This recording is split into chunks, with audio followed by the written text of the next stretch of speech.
I'm gonna show you how to make a synthesizer say your name.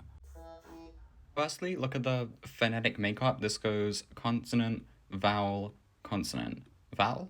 Looking at the spectrograms of the S and F consonants, we can see they're both kind of noisy, but the S has this higher focus in the upper frequencies, and the F is just more average overall. Now, starting from Vital's default preset, we can make those consonants out of white noise. I'm going to start by controlling its level with an LFO.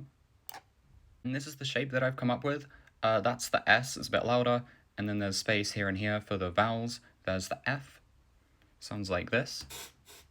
Now, to get it to actually sound like those sounds, you gotta route it through a filter. I'm gonna use filter 2 and make it high pass. Modulate that with a second LFO, turn up the resonance a bit.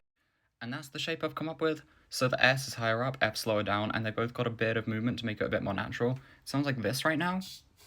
And I think that sounds a bit more like an SH, so I'm just gonna adjust the cutoff, pull it up a little bit. That's better.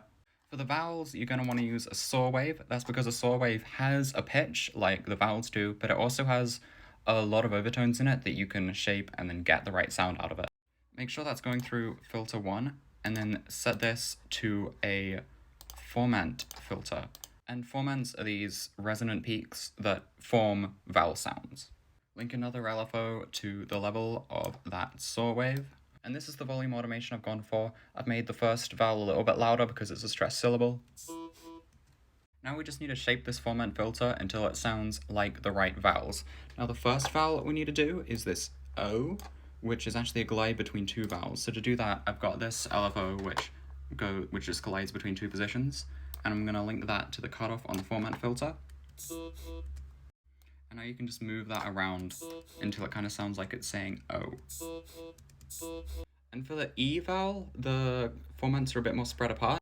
So to do that, I'm gonna bring the cutoff back up.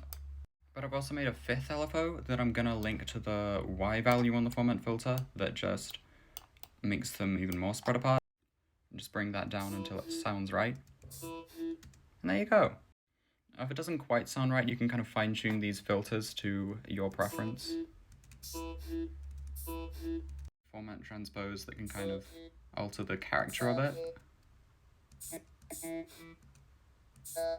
And then add whatever effects you want. I think it sounds kind of cool with chorus, distortion, then OTT.